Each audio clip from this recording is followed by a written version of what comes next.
Gold, trusted gold buyers. మీరు తాకట్టు పెట్టిన బంగారాన్ని విడిపించి ఈ రోజు ఉన్న మార్కెట్ ధరకు కొనబడను.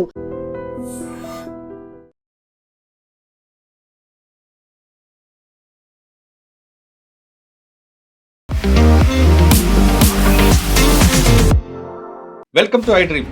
ఈ రోజు ఉదయం పోలీస్ స్టేట్మెంట్ ప్రకారం వీళ్ళు ఛత్తీస్గఢ్ నుంచి ప్రెజర్ పెట్టినప్పుడు ఆంధ్రప్రదేశ్ వైపు పారిపోయారు. అట్లా మీద కేసులు తీసుకుని చాలా ఉన్నాయండి సార్. ఆయన దాదాపు 150 మందిని చంపిన హిస్టరీ ఉంది. ఆయన మీద 6 రాష్ట్రాల పోలీసుల యొక్క వాచింగ్ ఉంది. 6 కోట్ల పైగా రివార్డు ఉంది.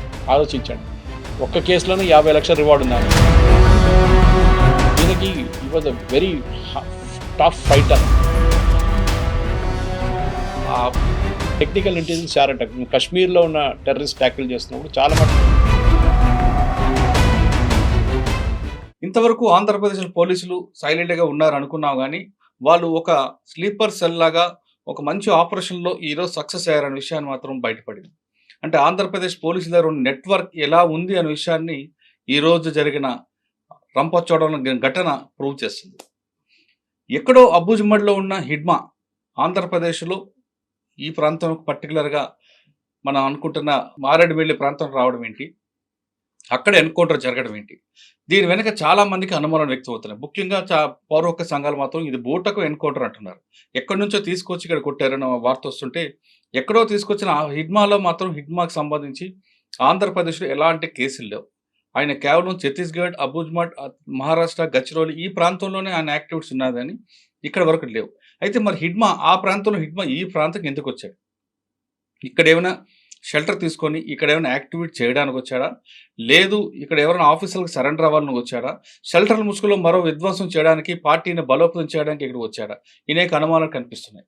మరోవైపు ఇటీవల గాజల రవి కూడా అదే ప్రాంతంలో ఎన్కౌంటర్ కావడంతో అది ఆ ప్రాంతం కూడా ఇటు ఛత్తీస్గఢ్కి అటు మహారాష్ట్ర గచ్చిరోలికి దగ్గర బార్డర్ ఉంది కాబట్టి ఆ ప్రాంతం నుంచి వచ్చి బలోపేతం చేయడానికి వచ్చారా, ఇన్ని ప్రశ్నల అనుమానాల నేపథ్యంలో ఏం జరిగి ఉండొచ్చు అనే విషయాన్ని మనతో మాట్లాడడానికి ప్రముఖ విశ్లేషకులు సురేష్ కొచ్చెడ్డి గారు ఉన్నారు. ఆయనకి చాలా క్లారిటీగా తెలుసుకుని సార్ నమస్తే అండి. నమస్తే.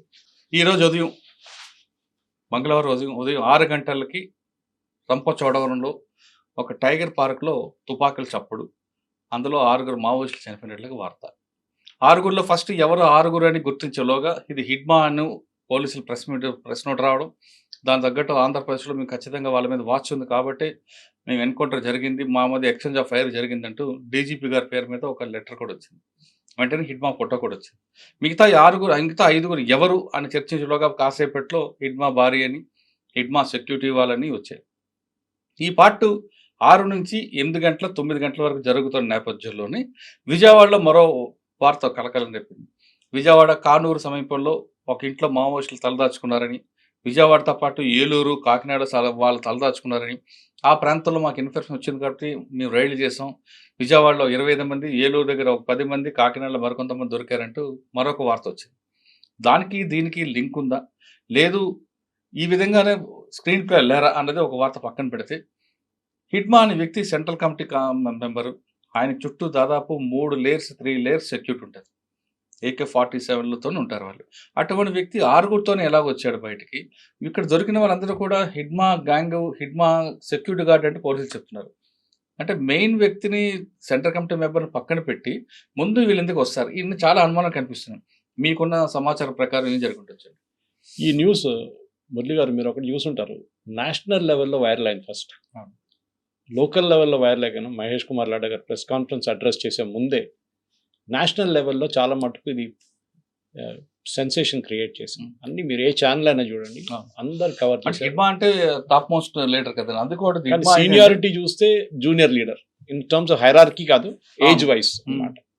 ఇంకోటి ఏంటంటే నెక్స్ట్ మనం కూడా మాట్లాడాం దీనికన్నా ముందు, after all these people surrender అయిన తర్వాత చాలా మంది ఎన్కౌంటర్ చేసిన తర్వాత సీసీలు ఎంతమంది మిగిలి ఉన్నారో 12 ఉంటారో, ముందు 42 ఉంది అంటున్నారు, దాన్ని 12 అయింది అంటున్నారు. 12 కూడా ఉందో లేదో తెలియదు. ఇజ్రాయెల్ లాగా ఇదనమాట. ఇజ్రాయెల్ చూస్తూనే ఉంటారు, హెజ్బుల్లా లీడర్ ఎవరైనా అనౌన్స్ చేయగానే వాడిని వెళ్ళి కొట్టేస్తారు. అదే హమాస్ వైపు కూడా అంతే, హమాస్ లీడర్ నెక్స్ట్ కమాండ్ ఇవ్వడానికి కానీ వాడిని కొట్టేస్తారు మళ్ళీ. ఇది కూడా ఇట్లనే జరుగుతుందని డౌట్ ఉంది. మీరు అడిగిన ఒక ప్రశ్నకి చాలా మటుకు ఒక లాజికల్ రీజనింగ్ ఉంది దానికి. నెక్స్ట్ థ్రెట్ ఎస్పెషలీ సీసీ మెంబర్స్ని మీకు చెప్పినట్లు ఒక 3 లేయర్ సెక్యూరిటీ ఉంటుంది. అవుటర్ లేయర్ అయితే వాళ్ళు బేసిక్ గన్స్ ఉంటుంది, ఇన్నర్ లేయర్లో వాళ్ళు కొంచెం సాఫిస్టికేటెడ్ గన్ మీకు చెప్పిన AK-47 ఉండొచ్చు, అది 50 కూడా 30 కిలోమీటర్స్ ఉంటాయండి, ఒక్కొక్క లేయర్ కి 10 కిలోమీటర్స్ గ్యాప్ ఉంటుంది. గ్యాప్ ఉంటుంది. అట్లా దొరికారు. ఇప్పుడు పోలీస్ స్టేట్మెంట్ ప్రకారం వీళ్ళు ఛత్తీస్గఢ్ నుంచి ప్రెజర్ పెట్టినప్పుడు ఆంధ్రప్రదేశ్ వైపు పారిపోయారు. నా పారిపోతున్నప్పుడు ఆయన ఎందుకు పారిపోతాడు ఆంధ్రప్రదేశ్ వైపు? ఛత్తీస్గఢ్ ఇంకా లోపలికి వెళ్ళిపోతారు కదా, ఇంకా ఆంధ్రప్రదేశ్ వైపు రారు అని తెలిసి ఇక్కడ ఏముంటుంది, ఏం జరుగుతుందని వాళ్ళకి చాలా క్లియర్గా తెలుసు. ఇంకోటి అది కాదు, వాళ్ళు తెలంగాణ వైపు వెళ్ళడానికి ట్రై చేస్తున్నారు. తెలంగాణ చాలా దూరం అక్కడి నుంచి.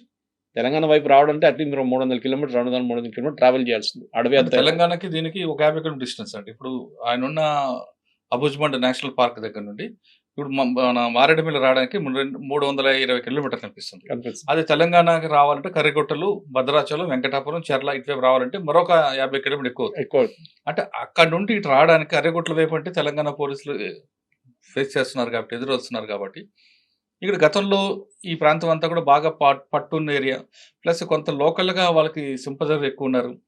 అక్కడ మెయిన్ ఇండి స్టేట్ కమిటీ మెంబరు అక్కడ సురేష్ అని ఒక ఆయన ఉంటారండి, అలియాస్ ఆయన పేరు వేరే ఉంది, చెప్తా మీకు.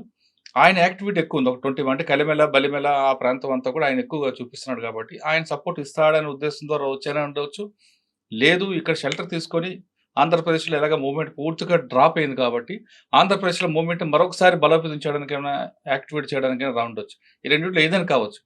కానీ మీరు అన్నట్లుగా అక్కడ నుండి ఇక్కడికి వచ్చి ఇక్కడ యాక్టివేట్ చేయడానిక, లేదు మరొక చేయడానిక, ఇన్ని కిలోమీటర్లు ప్రయాణం చేయడానికి వెనక కారణం ఏమి ఉండొచ్చు? సీసీ మెంబర్లు ఎంత ప్రయాణం చేయరు, మీకున్న ఎక్స్పీరియన్స్ మీకు తెలుసు, మీకు దానికి చాలా క్లియర్. వాళ్ళు ఎంత రిస్క్ తీసుకోరు. యూజువలీ సీసీ మెంబర్స్ ఇంత డిస్టెన్స్ ట్రావెల్ చేయరు, రిస్క్ కూడా తీసుకోరు ఈ ప్రెషర్ ఉన్నప్పుడు. ఎస్పెషలీ ఈయన మీద నెక్స్ట్ లెవెల్ లీడర్షిప్ పీసీ, ఇప్పుడు అందరు సీనియర్ లీడర్స్ అందరు పోయారని చెప్పి ఇంకా నెక్స్ట్ హెడ్ ఎవరు ఉంటారో అని చెప్పి డౌట్ మనం కూడా మాట్లాడుకున్నాం. హిద్మానే ఉండొచ్చు. ఎందుకంటే ఒకటి తెలంగాణ తెలుగు స్పీకింగ్ ఆంధ్ర తెలంగాణ లీడర్స్ కాకుండా నెక్సలైట్ గ్రూప్లో ఒక బస్తర్ ఏరియా నుంచి ఒక చాలా పేద కుటుంబం నుంచి వచ్చిన ఒక మనిషి ఈయన. సో హిద్మాని సెంట్రల్ లీడర్షిప్ తీసుకొచ్చే దాంట్లో ఇంటర్నల్ పాలిటిక్స్ కూడా ఏమైనా జరిగిందా అని నాకు ఒక అనుమానం ఉంది. Was this a tip of?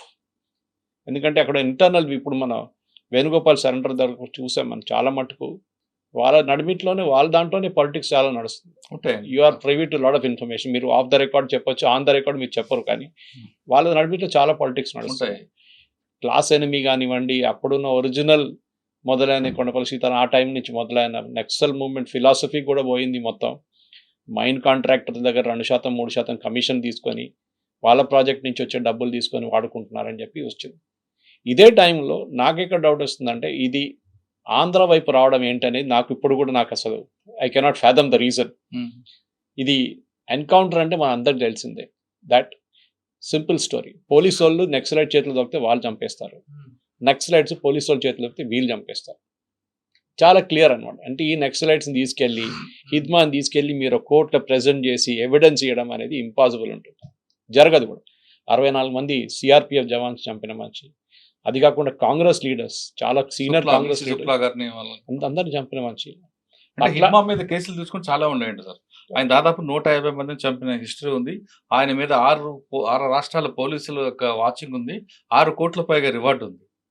ఆలోచించండి, ఒక్క కేసులోనే 50 లక్షల రివార్డు ఉంది ఆయన పైన.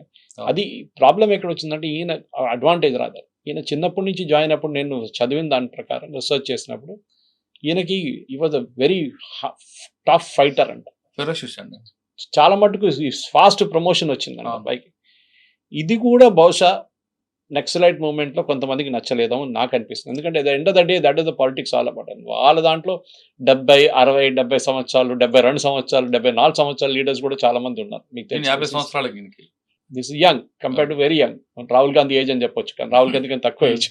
సో అట్లాంటి మనిషి ఇప్పుడు నెక్స్ట్ లెవెల్ లీడర్షిప్ పోయినప్పుడు, ఇప్పుడు ఇవాళ పొద్దున్న నుంచి ఒక రూమర్ ఏం నడుస్తుందంటే 3 స్టేట్ చీఫ్స్కి ఇచ్చిన ఇన్స్ట్రక్షన్స్ ఏంటంటే చాలా మటుకు గారు చెప్పింది హిద్మాని before 30th of November finish చేసేయని చెప్పి అమిత్ షా గారు చాలా క్లియర్గా ఇన్స్ట్రక్షన్ ఇచ్చారంట. ఆ పరిస్థితుల్లో ఇప్పుడున్న పోలీస్ మీద ఉన్న ప్రెషర్ ఇంకా పెరుగుతుందా? ఎందుకంటే ఇంకా మిగతా నక్సలైట్స్ కూడా ఫినిష్ చేయాలి బిఫోర్ March 30th, 2026 అని ఉంటుందనేది ఒక ప్రశ్న నాకు కూడా ఉంది. అది మీ వైపు నుంచి వింటే ఇంకా బాగుంటుంది. అది ఏది వాట్ ఈస్ రియలీ హ్యాపెనింగ్? ఎందుకంటే మనం స్టూడియో బయట నిలబడి మాట్లాడుతున్నట్టు నిన్న కూడా మాట్లాడాం హిద్మా గురించి. అవును. ఏమైతుందో హిద్మా అంటే ఏమైతుందో హిడ్మా గురించి మనం మాట్లాడుకుంటారంటే మీరు చెప్పినట్టుగా ఆదివాసి గోండి కమ్యూనిటీ వచ్చిన వ్యక్తి. ఆయనకి గోండి, బెంగాలీ, ఒడియా, తెలుగు, హిందీ అన్ని భాషల మీద పట్టుంది. ప్లస్ ఆ అబూజ్మడ్ ఏరియాలో ఆయన కానీ ఒక పిలిపిస్తే దాదాపు వేల మంది ట్రైబల్స్ వస్తారు. Tribals వస్తారు. అంత సపోర్ట్ ఉంది. పార్టీ కనుమరుగు అయిపోయిన దశలో ఆయనే మెయిన్ ఆక్సిజన్ ఇప్పుడు. తిరుపతి అని సెక్రటరీ అయినా ఆయనకి దాదాపు 20 మంది వరకు సపోర్ట్ ఉన్నా ఈయనకి మాత్రం వందల్లో వస్తారు హిడ్మా. ఆ వ్యక్తి టార్గెట్ కొడితే మన మెయిన్ టార్గెట్ అయితే పార్టీకి ఇంకా కొలాప్స్ అయిపోద్దని గవర్నమెంట్ భావిస్తుంది. ఈ ఇంకెవరు? తరుణంలో ఆయన కొంతమంది ద్వారా సపోర్టర్స్ ద్వారా మహారాష్ట్ర కానీ ఛత్తీస్గఢ్ కానీ సరెండర్ అవ్వాలి ప్రయత్నం చేస్తున్నట్టు సమాచారం ఉంది. ఎందుకంటే గతంలో ఆశన్న సరెండర్ అవుతున్నప్పుడు ఇదే టాపిక్ వచ్చేది. మల్లోజు వేణుగోపాల్ మహారాష్ట్ర సరెండర్ అవుతున్నప్పుడు ఇదే టాపిక్ వచ్చేది. హిడ్మా ఇక్కడ పోలీసులు క్వశ్చన్ చేస్తే ఫస్ట్ క్వశ్చన్ అది హిడ్మా. కానీ హిడ్మా అనే వ్యక్తి ఇన్ని రాష్ట్రాలకు కావాల్సిన వ్యక్తి ఆంధ్రప్రదేశ్కి ఎందుకు వచ్చారు అనేది ఇప్పుడు మన అందరికీ మిలియన్ డాలర్ల ప్రశ్న. అయితే ఇప్పుడు మనకి ఇందాక ఒక ఆఫీసర్ ద్వారా లేదా కొంతమంది ద్వారా ఇన్ఫార్మేషన్ వచ్చే సమాచారం ఏంటంటే హిడ్మాకి ఒక బెస్ట్ కొరియర్, నమ్మకమైన కొరియర్ ఉన్నారు. అంటే కొరియర్ ఇప్పుడు కూడా పనిచేస్తుంది. కానీ ఆ కొరియర్ ఎంతగా నమ్మాడంటే హిడ్మా దాదాపు 6 సంవత్సరాల నుంచి ఆ హిడ్మా వెనకే ఆ కొరియర్ ఉంటాడు. అంటే హిడ్మా చేసిన కొన్ని ఆపరేషన్లో మెటీరియల్ కూడా ఆ కొరియరే సప్లై చేశాడు. కాబట్టి హిడ్మా ఆయన్ని బాగా నమ్మాడు. ఆ వ్యక్తి ఇచ్చిన సూచనల మేరకే ఆంధ్రప్రదేశ్లోకి వచ్చాడు అనేది ఒక సమాచారం. Double agent. ఓకే, ఆ కొరియర్ ఎవరంటే ఒక పోలీస్ ఆఫీసర్. అదే డబుల్ ఏజెంట్ అయిపోయాడు. అంటే వీళ్ళకి పోలీసు వాళ్ళకి ఐ థింక్ ఎప్పుడైనా నేను మాట్లాడుతుంది ఇవాళ పొద్దున ఇంకో ఛానల్ మాట్లాడుతున్నాం అనేది ఇదంతా ఒక సమాచారం. అది ఎంతవరకు కరెక్ట్ లేదు, అది కాదు. హ్యూమన్ ఇంటెలిజెన్స్ చాలా ఇంపార్టెంట్. ఎందుకంటే వీళ్ళు ఫోన్లు వాడరు. టెక్నికల్ ఇంటెలిజెన్స్ మీకు అడవి లోపల ఏం పనిచేయదు, ఫోన్లు పనిచేయదు. టెక్నికల్ ఇంటెలిజెన్స్ చాలా కాశ్మీర్లో ఉన్న టెర్రరిస్ట్ ట్యాకిల్ చేస్తున్నప్పుడు చాలా మటుకు టెక్నికల్ ఇంటెలిజెన్స్ వాడతారు వాళ్ళు. హ్యూమన్ అక్కడ కూడా ఉంటుంది. వీళ్ళు కూడా అన్ఆడిటెడ్ డబ్బులు చాలా ఉంటాయి, లక్షలు. కాశ్మీర్ లో వచ్చేసరికి టెక్నికల్ ఎవిడెన్స్ కన్నా లీడ్ ఒక కాశ్మీర్ లో ఉన్న స్పెషల్ ఆఫీసర్ తీసుకొచ్చిన లీడ్ అది. కరెక్ట్, అదేంది అక్కడ మన తెలుగు ఆఫీసరే బయటకు వెళ్తూ ఒక పోస్టర్ చూసి దాని వెనక లాగితే ఇదంతా కదిలి 6 గ్యాలంటరీ అవార్డు వచ్చింది అనుకుంటా ఆయన. సో కానీ ఒరిజినల్ ఇప్పుడు ఆర్మీ చేస్తున్న ఆపరేషన్లో కానీ ఎంఐ వాళ్ళ మిలిటరీ ఇంటెలిజెన్స్ ఉన్నప్పుడు ఎవరో ఇక్కడ కార్గిల్ వైపు నుంచి మనం చూసే ఆ టైంలో మళ్ళీ ఇప్పుడు పెహల్గాం తర్వాత కూడా అడవి లోపల ఉన్నారని చెప్పి అక్కడ వెళ్ళి కొట్టారు వీళ్ళు ఆపరేషన్ మహాదేవ్లో. ఈ ఇంటెలిజెన్స్ అనేది ఆంధ్రప్రదేశ్, ఉమ్మడి ఆంధ్రప్రదేశ్లో, తర్వాత ఉన్న ఆంధ్రప్రదేశ్, తెలంగాణలో కూడా నేను మాట్లాడుతున్నప్పుడు కొంతమంది పోలీస్ ఆఫీసర్స్తో వాళ్ళేమంటున్నారంటే ఇంటెలిజెన్స్ వైఫ్ న్యూట్రల్ సిఆర్పిఎఫ్ గురించి మాట్లాడుతున్నారు. సిఆర్పిఎఫ్ ఆఫీసర్ మాట్లాడడం అంటే తెలంగాణ, ఆంధ్రప్రదేశ్ దగ్గర ఉన్న ఇంటెలిజెన్స్ చాలా సూపర్ ఉంది. బహుశా ఇప్పుడు ఛత్తీస్గఢ్ పోలీస్ దాన్ని కొంచెం ఇంప్రూవైజ్ చేసుకున్నారు. కానీ ఒరిజినల్గా నల్లమల నుంచి మొత్తం వేసింది Naxal movement because of human intelligence అని చేశారని చెప్తారు. మీ అంచనా ఏంటి సార్?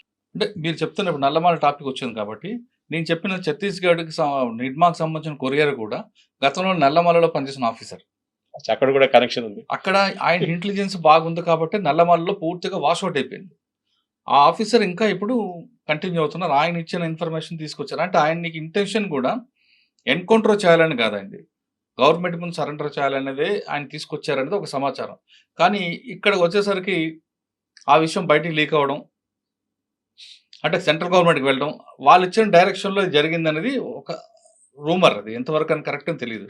అది ఇంకో విషయం ఏంటంటే ఈరోజు విజయవాడలో జరిగిన సంఘటనలో కొంతమంది మావోయిస్టులు ఒక షెల్టర్ తీసుకున్నారు, అక్కడ మేము దాడి చేసాం అని ఒక 25 మందిని చూపిస్తున్నారే, అది యాక్చువల్గా మావోయిస్టులు తీసుకుంది కాదు, అది పోలీసులు డన్ అది.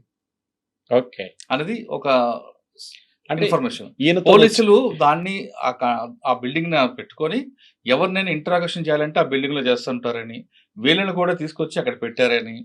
కానీ ఇన్ని అరెస్ట్ చేయడం, సరెండర్ చేయడం కాకుండా ఆయన్ని ఎలిమినేట్ చేయాలనే ఒక బలమైన శక్తి, బలమైన వ్యక్తి ఆదేశాలు ఇవ్వడంతో నిన్న రాత్రి నుంచి వీళ్ళందరినీ తీసుకొని వెళ్ళి 6గురిని మెయిన్ క్యారెక్టర్ అంటే హిడ్మా వైఫ్, హిడ్మాకుండా మెయిన్ సెక్యూరిటీ, మెయిన్ పర్సన్స్ అంటే స్టేట్ కమిటీ మెంబర్స్ని తీసుకెళ్లి ఎలిమినేట్ చేశారని అదొక వార్త నడుస్తుంది. అది ఎంతవరకు కరెక్టే తెలియదు. కానీ ఐజీ గారు, ఏడీజీ గారు చెప్పేది ఏంటంటే వాళ్ళు అట్నుంచి వస్తున్నారు, ఎప్పటి నుంచో మాకు వాచ్ ఉంది, మేము వల్లూరుపల్లి నారాయణరావు కోసం ఇస్తుంటే వీళ్ళు వచ్చారు, వీళ్ళు మాకు ట్రేస్ అయ్యారు, ఎక్స్చేంజ్ ఆఫ్ ఫైర్ జరిగింది కాబట్టి అందులో చనిపోయారు అని వాళ్ళు చెప్తున్నారు. కానీ ఇంటర్నల్గా వేరే సోర్స్లో మాత్రం ఇది జరిగింది, ఆయన తీసుకొచ్చి ఏపీ గవర్నమెంట్లో సరెండర్ చూపిస్తాం అనుకున్నాం, కానీ ఒక బలమైన శక్తి మాకు ఆదేశం ఇవ్వడంతో ఇలా చేయాల్సి వచ్చిందని చెప్తున్నారు. అది ఇందులో మనం నమ్మాల్సింది ఏడీజీ గారి మాటలు నమ్మాలి, వెనక నుంచి మాటలు నమ్మలేము. కానీ ఇది కూడా ఒక లైన్ చూపిస్తుంది నిజమా కావచ్చు అని. Lot of things are said unsaid in politics and in war అంటారు సార్. అది కాకుండా ఇప్పుడు హిద్మా స్టోరీ పక్కన పెడితే ఇంకా ఎవరు నెక్స్ట్? ఎందుకంటే ఇప్పుడు అదే నేను ఇజ్రాయెల్ పాలసీ చెప్పాను చూడండి, నెక్స్ట్ లీడర్షిప్ లెవెల్లో ఎవరు ఉన్నారు? ఇంకా ఇప్పుడు ప్రస్తుతం అయితే ఏపీలో తీసుకుంటే ఇందాక చెప్పినట్లు నారాయణరావు అలియాస్ సురేష్ గారు, ఆ తర్వాత టెక్ క్రాంతి అని కూడా ఇద్దరు కూడా యాక్సెస్ ఉన్నారు, బాగానే అగ్రెసివ్గా ఉంటారు. వాళ్ళు కలిమల బలిమల ఆ ప్రాంతం తిరుగుతున్నారు.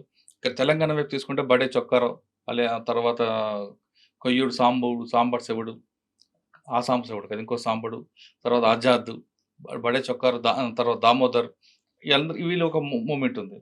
ఇంకా లోపల తీసుకుంటే మల్లా రాజిరెడ్డి గారు, ఆయన తెలంగాణ వ్యక్తి.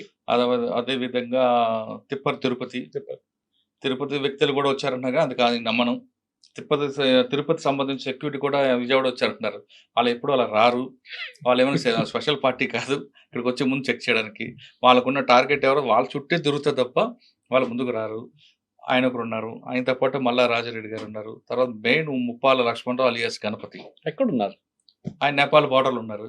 అది మన ప్రచండ ప్రధానమంత్రిగా ఉన్నప్పుడు. అంటే వీళ్ళందరూ మన దగ్గర నుంచి వెళ్ళిన తెలుగు పీపుల్ అందరూ లీడర్స్ కూడా హెల్త్ ఇష్యూస్ ఉన్నాయండి. మెయిన్ అది వీళ్ళు రావడానికి, బయటకు రావడానికి కూడా. రామకృష్ణ గారు ఎక్కడున్నారు? రామకృష్ణ చనిపోయారు కదా, ఆయన ఫినిష్డ్, చనిపోయారు. ఆయన అక్కడే జగదల్పూర్ ఇళ్ళలో చనిపోయారు. వీళ్ళందరికీ మోకాళ్ళ నొప్పులు, కిడ్నీలో స్టోన్స్, కళ్ళు కనబడకపోవడం, ఇటువంటి వ్యాధులతో ఉన్నారు. ఇటీవల ఒక ఇంటర్వ్యూ చేసా ఒక అబ్బాయికి, కుర్రాడే 50 సంవత్సరాలు ఉంటాయి, ఆయనకి కన్ను కనపడు. చిన్నప్పుడు 10 సంవత్సరాల లోపలికి వెళ్ళిపోయాడు ఆయన. చందర్ అని ముగ్గురిచెల రాజు, ఆయన కన్ను కనబడదు. వాళ్ళ వైఫ్ అందులో పెళ్లి చేసుకున్నాడు. ఆమె జంతన్ సర్కార్కి మెయిన్ లీడర్, ఆవిడ పాపం లివర్ ప్రాబ్లం. వీళ్ళ డాక్టర్ని కూడా ట్రేస్ చేసుకుంటారు పోలీసు వాళ్ళు, ఎవరు ట్రీట్ చేస్తున్నారు వీళ్ళు అంటే. వాళ్ళకు మెయిన్ స్పెషలిస్ట్ దగ్గర రాలేరు, ఎవరు ఆర్ఎంపీ డాక్టర్కి వెళ్తారు. వాళ్ళు ఏదో మందులు ఇస్తారు, ఆ మందులు తీసుకుంటారు, దానివల్ల ఎక్కువ సైడ్ ఎఫెక్ట్స్ అవుతాయి తప్ప వీళ్ళు పర్మనెంట్ సొల్యూషన్ దొరకదు. ఎందుకంటే మైదాన ప్రాంతంలో రావాలి, డాక్టర్ దగ్గరికి వెళ్ళాలి, పోలీసులు నిఘా ఉంటుంది. అందుకు ఆ సరౌండింగ్లో ఎవరు ఉన్నారు, ఆర్ఎంపీ డాక్టర్ దగ్గరికి వెళ్తారు, లేదా ఎవరి ద్వారా మెసేజ్ తెప్పించుకుంటారు. కానీ డాక్టర్ అనే వ్యక్తి చూడాలి, చూసిన తర్వాత ట్రీట్మెంట్ ఇస్తేనే దానికి ఒక సొల్యూషన్ ఉంటుంది. దండకారణ్య బెల్ట్ లో ఇప్పుడు ఎక్కడ మిగిలింది? Bihar is out. బీహార్ లో కూడా మొన్న గతంలో 6-8 సీట్లు గెలిచారు సిపిఐ. ఈసారి అది కూడా లేదు. ఇంకా జార్ఖండ్ లో ఉన్న గ్యాంగ్ కూడా, మావోయిస్ట్ పార్టీస్ కూడా వాళ్ళు ఎక్స్టార్షనల్ గ్యాంగ్ గా మారిపోయారు. కాబట్టి ఆ కోల్ మాఫియాలో పడ్డారు. వాళ్ళు ఎవరిని ఎలిమినేట్ చేయడం దాంట్లో ఉన్నారు కాబట్టి అక్కడ కూడా రూల్ట్ అయిపోయింది. ఎక్కువ ఉన్నది ఛత్తీస్గఢ్, కొంచెం బార్డర్ మహారాష్ట్ర, గచ్చిరోలి. మహారాష్ట్ర పోలీసులు ఎన్కౌంటర్ ఎక్కువగా ప్రయారిటీ ఇవ్వట్లేదు. వాళ్ళు ఖచ్చితంగా సరెండర్, వాళ్ళకి కావాల్సిన. మహారాష్ట్రలో గచ్చిరోలిలో గొప్పతనం ఉందండి, సరెండర్ అయిన వాళ్ళందరూ కూడా కాలనీ కట్టించారు. నేను చూసా గచ్చిరోలిలో 150 ఇల్లు, ఒక మంది ఇందిరమ్మ ఇల్లు లాగా ఉంటాయి, ఇండిపెండెంట్ హౌస్లు. వాళ్ళందరికీ జాబ్లు ఇచ్చారు, ఇల్లు ఇచ్చారు. అంటే మిగతా వాళ్ళు కూడా ఒక సరెండర్ కాలనీ దాని పేరు పెట్టారు. ఇక్కడ మన దగ్గర లేదు, కానీ గచ్చిరోలిలో ఉంది. అదేవిధంగా మీరు ఛత్తీస్గఢ్ తీసుకోండి, జగదల్పూర్, బస్తర్, కాంకేర్, ఈ ప్రాంతంలో కూడా ఎన్కౌంటర్లకు ప్రయారిటీ ఇవ్వట్లేదు, వాళ్ళు కూడా సరెండర్ చూపిస్తున్నారు. ఒకప్పుడు 2016లో ఛత్తీస్గఢ్లో ఎన్కౌంటర్లే ప్రయారిటీ ఉండేది, కానీ ఇప్పుడు తగ్గిపోయి సరెండర్కి ఎక్కువ ఇస్తున్నాం. మన ఆసన తీసుకోవచ్చు. అంటే ఆ ప్రాంతంలో కూడా ఛత్తీస్గఢ్, కాంకేర్, తర్వాత ఇంకొన్ని 2-3 జిల్లా, గజియాబాద్, గరియాబాద్, పక్కన ఒడిశాకు సంబంధించిన నవపడ అనే విలేజ్ ఉంటుంది. ఈ ప్రాంతంలో ఉన్న ఆఫీసర్లు అందరూ కూడా యంగ్ ఐపీఎస్ ఉన్నారు, అందరూ కూడా తెలుగు వాళ్ళే. వాళ్ళు ఏం చేస్తున్నారంటే సరెండర్ ఎన్ని రకాలు చేయాలో, మీకు ఇన్ఫర్మేట్ అంటే చాలు వెచ్చలు డబ్బులు ఇస్తున్నారు. వాళ్ళకున్న టెక్నాలజీ వేరేగా ఉంది. దాంతో ఇప్పుడు మీకు గతంలో నవపడ తీసుకోండి, అక్కడ రాఘవేందర్ అనే ఒక ఐపీఎస్ ఆఫీసర్ ఉంటుంది, తెలుగు ఆయన, ఎక్సలెంట్ వర్క్ చేశాడు ఆయన. తర్వాత పక్కనే కాంకేర్ ఉంటుంది, కాంకేర్లో ఒక ఆఫీసర్ ఉన్నారు, తెలుగు ఆఫీసరే, అని పేరు మర్చిపోతున్నా, ఆయన కూడా ఎక్సలెంట్ వర్క్. ఇంకా కాంకేర్కి జగదల్పూర్కి మధ్యలో ఒక ఆఫీసర్ ఉంటారు, ఆయన అక్షయ్ అని ఒక ఆయన ఉండేవారు, ఇప్పుడు డీసీపీ రాయ్పూర్. ఆయన ఎక్స్ట్రానిటీ వర్క్ చేశాడు. అన్నిటికన్నా ఇంపార్టెంట్, ఇప్పుడు మొన్న రాషన్న దొరికిపోయిన టాస్క్లో ఒక స్మృతి రాజనాల్ అని వరంగల్ కుర్రాడు ఉంటాడు, ఐపీఎస్ ఆఫీసర్, జగదల్పూర్కి టాస్క్. ఆయన ఇచ్చిన దీంతోనే 200 మంది విత్ వెపన్స్ వచ్చారు. మోటివేట్ చేసి అంతా చేశాడు ఆయన ఎన్కౌంటర్లు ప్రోత్సహించాడు ఆయన. అంటే వీళ్ళందరూ ఆఫీసర్లు ఏమవుతున్నారంటే వాళ్ళు మన మనుషులే. అంటే ఇక్కడ 2 కోణాలు కనిపిస్తుంటాయండి. హ్యూమన్ యాంగిల్ ఒకటి అది తీసుకుంటారు.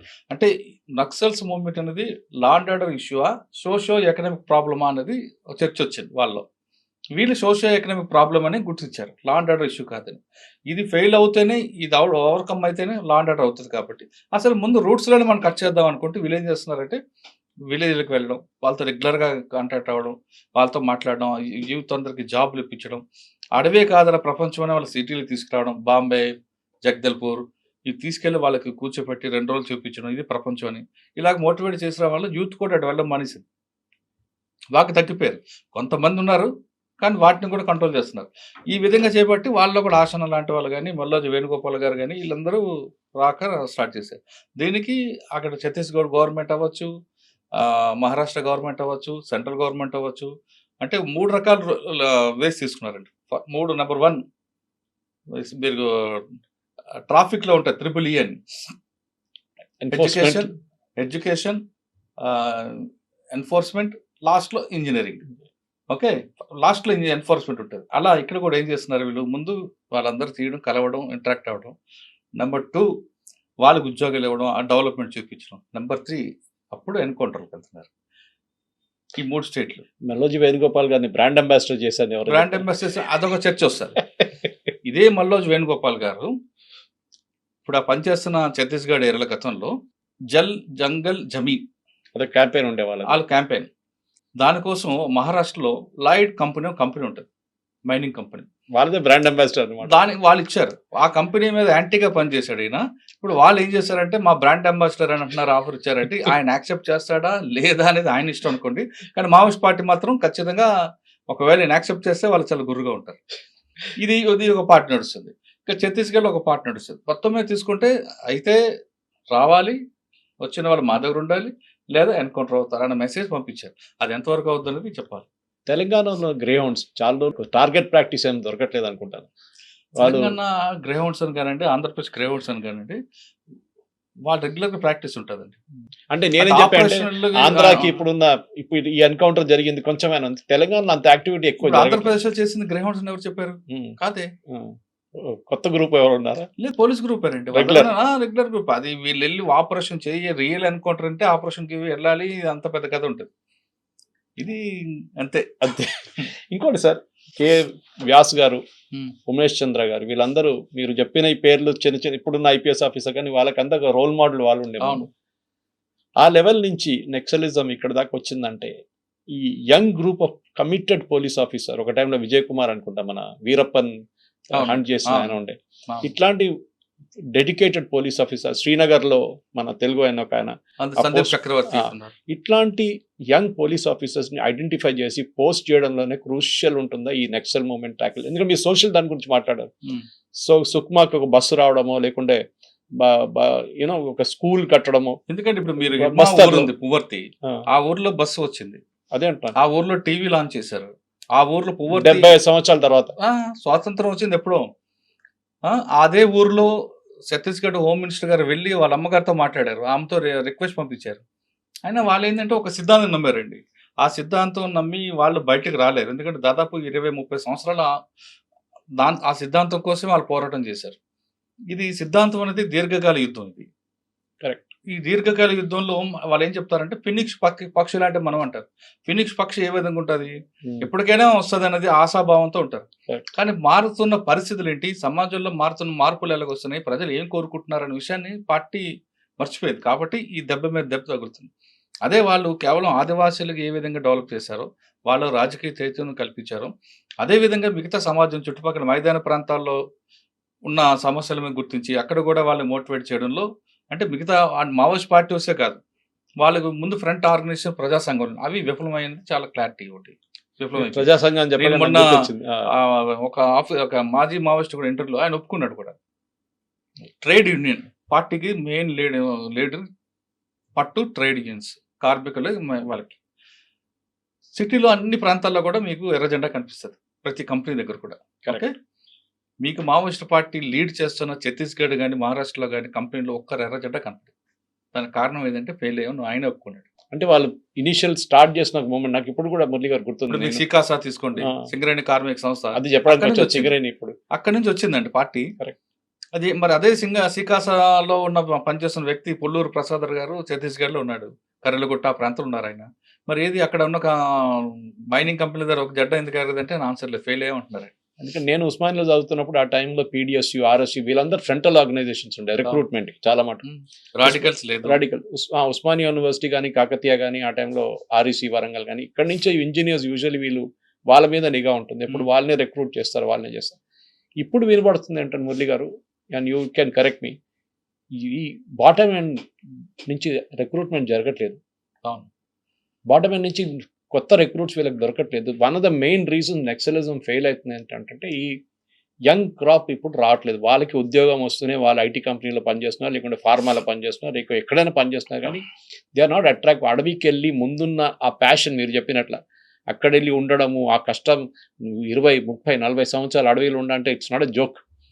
ఆ కష్టం అండ్ టెన్షన్ ఎప్పుడైనా ఎప్పుడు కొడతారో అని తెలియదు, అది ఇంకో టెన్షన్. పోలీసు వాళ్ళు ఇదన్నీ పెట్టుకొని ఇప్పుడు ఈ కొత్త క్రాప్ రాకపోతే అదే కారణం ఉండొచ్చు ఇప్పుడు ఈ నక్సలిజం మొత్తం ఫినిష్ కావడానికి. అంటే మనం ఒకసారి వెనక్కి వెళ్ళాం అనుకోండి, 1969 నక్సల్స్ ఉద్యమం, రైతాంగ పోరాటం వెళ్ళామంటే అప్పుడున్న పరిస్థితులు వేరేగా ఉంటాయి. అప్పుడు పెత్తందారులని, భూస్వామ్య వ్యవస్థలని ఇవన్నీ ఉండేవి కాబట్టి ఆలో కసి వచ్చింది.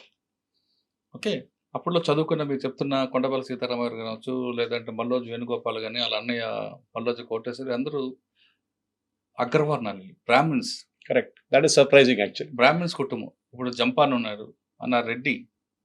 అక్కడ కులం లేదు, అక్కడ మతం లేదు, సమాజ సేవ అనే స్పృహతోనే వచ్చిన వాళ్ళందరూ. వాళ్ళు ఇంజనీరింగ్ చదివిన వాళ్ళు, ఆర్ఎస్సీ స్టూడెంట్స్, నిట్ స్టూడెంట్స్, ఇటువంటి స్టూడెంట్స్ అందరూ కూడా వచ్చారంటే వాళ్ళకి సమాజంలో ఏదో జరుగుతుంది, ఆ అన్యాయాన్ని పంపించాలి, బయటికి పంపించాలి, సామాన్యుడికి మంచి న్యాయం చేయాలి, బడుగు బలహీన వర్గాల అభివృద్ధి కోసం మనం ఖచ్చితంగా పోరాటం చేయాలని వాళ్ళు రక్త సంబంధం కన్నా వర్గ సంబంధం గొప్పదని నమ్మే జనరేషన్ అది. అంటే రక్త సంబంధం కాదు, వర్గ సంబంధం. ఆ వర్గ సంబంధంలో తల్లిని చూస్తాం మేము, మా అమ్మ నాన్న అందులో ఉంటారు, నాకు రక్త సంబంధం కాదని అలా నమ్మి అప్పుడున్న పరిస్థితులకు అనుగుణంగా దాంతోపాటు గద్దర్ గారి పాటలు, ఒక పాట ఆయన గద్దర్ పాడారంటే ఆ పాటకి చాలా మంది చెవులు కోసుకొని వచ్చి ఉండేవారు అంతే, మా ఏరియా నుంచి, ఆల్వాల్ నుంచి. అటువంటి వ్యక్తులు పాటలు ఆ ప్రభావంతో పార్టీలో మన పార్టీలు కాదు చాలా మంది పార్టీ వైపు వెళ్ళారు. వెళ్ళిన తర్వాత వాళ్ళు ఎంచుకున్న లైన్ ఇదే కరెక్ట్ అనుకుని సంవత్సరాలతో బట్టి ఉండిపోయారు వాళ్ళు. కష్టమైన నష్టమైన మీరు మనం ఇంత మాట్లాడుతాం కదండి, ఒక రోజు కరెంట్ లేక ఉండగలమా? అది కరెక్ట్. ఒక గంట ఉండగలమా? యూస్ అయిపోయాం మనం, అది ఉండవు. కానీ వాళ్ళు కరెంట్ లేని సంవత్సరాలు ఉన్నారు వాళ్ళు. ఇంట్లో మనకి ఒక చిన్న బొద్దింక బాత్రూమ్ కనబడుతున్నా బాబోయ్ అని అంటాం, వాళ్ళ చుట్టూ పాములు తిరుగుతుంటాయి. మనం మినరల్ వాటర్ తాగం, అది లేకపోతే తాగలేం మనం, కానీ వాళ్ళ చెరువులో నీళ్ళు తాగుకొని ఉంటారు. ఒకసారి నీళ్ళు లేకపోతే మూత్రం తాగుతారు వాళ్ళు. మనకు 3 పూట్ల బిస్కెట్స్ కావాలి, తిండి కావాలి, అన్నీ కావాలి. వాళ్ళకి ఏ టైంకి ఇస్తారో ఆదివాసులు పంపిన భోజనమే భోజనం. ఏమి దొరకకపోతే చింతపండు అది కలుపుకొని తినే రోజులు ఉంటాయి. ఇలా ఇటువంటి కష్టాలండి. దేనికంటే ఎప్పటికైనా మన పార్టీ సాధిస్తాం, ఖచ్చితంగా మనం బడుగు బలహీన వర్గాల కోసం మన పార్టీ సిద్ధాంతపరకు వెళ్తారండి. ఆ ఎంచుకోవడం లైన్లోనే వాళ్ళు అప్పుడున్న సమస్య వేరు. తర్వాత జనరేషన్ వచ్చింది, మన జనరేషన్. కరెక్ట్. మన జనరేషన్ వచ్చేటికి మనకి సెల్ ఫోన్లు వచ్చాయి, మనం కొంచెం డెవలప్ అయ్యాం. మనం సెల్ ఫోన్ లేక ఇప్పుడున్న జనరేషన్ అయితే మన తర్వాత జనరేషన్కి వచ్చేసరికి సెల్ ఫోన్లు, ఈ డ్రగ్స్, వీటి మీద మనం ఎక్కువగా డిపెండ్ అవుతున్నాం. మన ఫోన్ లేకపోతే ఇన్నాళ్ళు ఇప్పుడు ఉండగలమా? ఉండలేము. ఈ ఫోన్ లేని అడవిలో ఉండగలరా? చేతుల్లో ఫోన్ లేకుండా ఉండలేడు. ఫోన్ లేకపోతే అక్కడ ప్రెసెంట్ జనరేషన్ మన బ్యాగ్ మనమే మోసుకోం. కానీ అక్కడ పార్టీలో 40 కేజీలు అంటే ఆడ కిట్ బ్యాగ్తో పాటు ఆయనకి ఎవరు బాధ్యుడో ఆయన బ్యాగ్ కూడా పాటు వెపన్ కూడా మోసుకొని అడవులు ఎక్కాలి. ఎక్కగలరా? లేరు. మనం కిలోమీటర్ కేబీఆర్ పార్క్ తిరిగి వచ్చేసరికి మనకు ఆయాసం వస్తుంది. వాళ్ళు రోజుకి 10 నుంచి 12 కిలోమీటర్లు నడుస్తారు నడక. అది కూడా కొండలు ఎక్కి దిగడం, మామూలుగా ప్లెయిన్ ఏరియా కాదు, ఏ రాయి ఉంటుందో ఎక్కడ కూడా తెలియదు. ఇన్ని కష్టాలు పడడం అనేది ఇప్పుడు జనరేషన్ లేదు. ప్లస్ కుల సంఘాలు పెరిగిపోయాయి ఊర్లో. ఇంతకుముందు ఏ సమస్య వస్తే గ్రామం నక్షల దగ్గరకు వెళ్ళాలి, సెటిల్ చేసుకునేవాళ్ళు. ఇప్పుడు కుల సంఘం, ప్రతి సంఘం ఉంది, ఆ సంఘానికి అధ్యక్షుడు, ఆ సంఘం అధ్యక్షుడు సమస్య సెటిల్ అయిపోతుంది. ఇంకా దాంతో నక్సల్స్కి అయిపోయింది. కానీ పార్టీ అక్కడ ఉండిపోయిన వాళ్ళు మాత్రం ఖచ్చితంగా ఏదో రకంగా మాకు రావాలని ఉంటే, ఈ క్రమంలో కొంతమంది ఏదో కేసుల్లో ఉన్నవాళ్ళు వాళ్ళని లాగడం, ఎడ్యుకేషన్ లేని వాళ్ళు. ఇప్పుడు సాధారణంగా ఇప్పుడున్న సెంట్రల్ కమిటీ వాళ్ళు అన్ని భాషలు వచ్చు, కానీ నెక్స్ట్ వచ్చిన కమిటీ వాళ్ళు ఎవరికి సరిగ్గా మాట్లాడడం కాదు, రాయడం కూడా రాదు. వాళ్ళ చేతి కావాల్సిందంటే తుపాకీ ఇచ్చాం, తుపాకీ పట్టుకుంటే అదొక ప్యాషన్ వాళ్ళకి. కాబట్టి ఆ గ్యాప్ను పార్టీ గుర్తించుకోవడం వల్లనే ఈ నష్టం జరిగిందనేది నా అంచనా, అది నా వ్యక్తిగత అభిప్రాయం. ఈ కాన్వర్జేషన్ మీరంతా డీటెయిల్గా మాట్లాడుతున్నప్పుడు ఒక ఎడ్యుకేషన్ లాగా ఉంటుంది. కానీ as we close the conversation ఇప్పుడు దీని గురించి నేను వచ్చేది కేరళ నుంచి. చాలా మంది అడుగుతారు నా ద్వారా, సురేష్ గారు first elected communist government in the world కేరళలో, EMS నంబూద్రి. నక్సల్ బారీ మూమెంట్ స్టార్ట్ అయింది వెస్ట్ బెంగాల్ నుంచి. అక్కడ నక్సలైట్స్ లేరు, ఇక్కడ నక్సలైట్స్ లేరు. ఎందుకు? ఈజ్ ల్యాండ్ రీఫార్మ్ మూమెంట్ అంటే అప్పుడు భూములు పంచిపెట్టడం పేదోళ్ళకి, అది వర్క్ అయిందా? మళ్ళీ మన వైపు తెలంగాణ, ఆంధ్ర, ఛత్తీస్గఢ్ కానీ అప్పుడు ఉమ్మడి మధ్యప్రదేశ్ కానీ మహారాష్ట్ర వైపు ఇది జరగలేదంటారు. మీరు కూడా మాట్లాడారు, అన్నిట్లో చెప్పారు మీరు. ల్యాండ్ రిఫార్మ్స్ చాలా ఇంపార్టెంట్. భూములు పంచిపెడితే ఏదో యూనో ఒక 1/2 ఎకర్లోనో 1 ఎకర్లోనో వాళ్ళు ఏదైనా పని చేసుకుంటారని. ల్యాండ్ రిఫార్మ్స్ అని అనుకుంటారు. ఇదేనా ప్రాబ్లం? అంటే ఒకప్పుడు భూస్వామ్య వ్యవస్థ, దానికి వ్యతిరేకంగా జరిగిన పోరాటాలు, తర్వాత అర్ధ భూస్వామ్య వ్యవస్థ, ఇప్పుడు దానికి వ్యతిరేకంగా కొంత జరిగింది. ఇప్పుడు అర్ధ భూస్వామ్య వ్యవస్థ ఉందండి, ఎవరికి లేదు. మహా ఉంటే 10-20 ఎకరాలు, అంతకు వందల ఎకరాలు లేదు. ఒకటి. రెండోది, మీరు చెప్పిన వెస్ట్ బెంగాల్ కానీ కేరళ కానీ ఈ 2 గవర్నమెంట్లు తీసుకుంటే అన్ఎంప్లాయ్మెంట్ లేకుండా చేయడం అనేది వాళ్ళు 2 ఫస్ట్ టాప్ ప్రయారిటీ పెట్టుకున్నారు. కరెక్ట్. దానికన్నా ముందు చెప్పాలంటే ఎడ్యుకేషన్. మీరు వెస్ట్ బెంగాల్లో కొంత ఏమైనా ఉండొచ్చు, కానీ కేరళ లాంటి స్టేట్లో 100% ఎడ్యుకేషన్ ఉంటుంది. కరెక్ట్. మీరు నేను చెప్పక్కర్లేదు, కానీ కేరళలో రిక్షా వాళ్ళు కూడా, కూలీ కూడా ఇంగ్లీష్ పేపర్ చదువుతాడు. మీరు కూలీతో ఆపి మాట్లాడితే ఇజ్రాయెల్ వార్ ఎందుకు జరుగుతుంది, రష్యాలో రేట్ ఎందుకు జరుగుతుంది, మా ఊర్లో జరుగుతుంది, మా ఊర్లో డిస్కషన్ మాట్లాడతారు. ఇవన్నీ మాట్లాడతారు. మా ఊర్లో టీ షాప్ లో జరుగుతుంది. ఇవన్నీ డిస్కస్, వాళ్ళు ప్రపంచంలో ఏం జరుగుతున్న విషయం కూడా మాట్లాడతారు. ఎందుకంటే అంత ఎడ్యుకేటెడ్ అయ్యారు, వాళ్ళకి అంత నాలెడ్జ్ ఉంది. ఆ గవర్నమెంట్ కూడా అలా వాళ్ళకి ప్రయారిటీ ఇచ్చుకొచ్చింది. కాబట్టి ఇంక అక్కడ కమ్యూనిస్ట్ అన్నది కనిపిస్తుంది, ఉంటుంది. కానీ నక్సల్స్ మూవ్మెంట్ కనిపిస్తుంది. కేరళలో ఎందుకు ఫెయిల్ అయింది నక్సల్స్? మీకు కోజికడ్ లేదంటే ఆ ప్రాంతంలో వచ్చింది, అంతే. యాంటీ నక్సల్ స్క్వాడ్ పెట్టారు, థండర్ బోల్ట్ పెట్టారు. మళ్ళీ రాజరెడ్డి గారు అక్కడికి వెళ్ళి ఉన్నారు కొంతకాలం, అక్కడ పార్టీని డెవలప్ చేస్తామని. ఎందుకు ఉండలేపాడు? ఆయన బెయిల్ వచ్చింది. బెయిల్ రాగానే ఇక్కడ నుంచి ఛత్తీస్గఢ్ నుంచి మైనింగ్ కంపెనీ వాడు హెలికాప్టర్లు తీసుకుని వచ్చారు ఆయనకి. అది కూడా జరిగింది. అదే మీరు వెస్ట్ బెంగాల్ తీసుకోండి. వెస్ట్ బెంగాల్లో ఎందుకు ఫెయిల్ అయింది అంటే మిడ్నాపూర్, మల్లోజు, కోటేశ్వర ఉన్నంత వరకే అది ఉంది, కొంతవరకు ఉంది మిడ్నాపూర్, వెస్ట్ మిడ్నాపూర్. తర్వాత ఏమైంది, ఎందుకు ఉంది అంటే అప్పుడు పార్టీ దానికి మమతా బెనర్జీ వాళ్ళు అందరూ కూడా దానికి సపోర్ట్ చేయడం, దానికి యాంటీకి రావడంతో అక్కడ పార్టీ అయిపోయింది. ఇక్కడ ఏమో కేరళ అయిపోయింది. ఈ విధంగా పార్టీ గవర్నమెంట్ తీసుకున్న నిర్ణయాల వల్లే పార్టీకి నష్టం జరుగుతుంది. ఎక్కడైతే గవర్నమెంట్ మనం ఫెయిల్ అవుతాం, మనం ప్రయారిటీ చూసుకుంటాం, మనకు ఇంపార్టెంట్ ఏ చూసుకుంటాం, అక్కడ నష్టాలు జరుగుతాయి. మీరు కేరళలో ఒక సీఎంను కలవాలంటే ఆటో డ్రైవర్ కూడా వెళ్తాడు, అపాయింట్మెంట్ అవుతుంది. మన దగ్గర కలవనవుతుందా? సీఎం కాదు కదా, ఎమ్మెల్యే దగ్గర కూడా పోలేదు. అది కరెక్ట్. అది చెప్పిన అదొకటే కాదండి, చాలా విషయాలు తీసుకుంటే కేరళ అనేది ఒక డీజీపీ తీసుకోండి, డీజీపీకి గన్ మ్యాన్ లో 1-2-3 ఉంటారు అంతే. మన దగ్గర రిటైర్డ్ ఆఫీసర్ కూడా చుట్టూ 12 మంది ఉంటారు. అంటే ఎంత మ్యాన్ పవర్ వేస్ట్ అవుతుంది. ఆయన చూసి ఇంకొకరు, ఆయన చూసి ఇంకొకరు, ఇలా తయారవడంలో ఇవన్నీ కూడా సమాజమే చూపిస్తుంది. దాని ఇంపాక్టే ఇప్పుడు అర్బన్ నక్సల్స్ దాని మీద వస్తుంది. Thank you very much Murali గారు. ఇంకా ఈ డిస్కషన్ ఎప్పుడు ఆగదు, ఎందుకంటే మనం ఈ రోజు మాట్లాడాము, రేపు పొద్దున ఏం జరుగుతుందో తెలియదు, రేపు పొద్దున ఏ ఎన్కౌంటర్ నడుస్తుందో తెలియదు. ఇంకా నాకు తెలిసి అయితే ఎన్కౌంటర్లు ఉండకపోవచ్చు అండి, మ్యాక్సిమం ఉండకపోవచ్చు. ఇంకా అందరినీ సరెండర్ చేసే దీంట్లో ఉంటారు. హిడ్మా అనేది ఏంటంటే మెయిన్ టార్గెట్ ఉంది, 76 మంది పోలీసులు చంపాడు, ఆ కోపం ఉంది కాబట్టి ఉండొచ్చు. కానీ మిగతా అందరి మీద ఇప్పుడు తిరుపతి ఉన్నారు, ఆయన మీద పెద్దగా ఉండవు.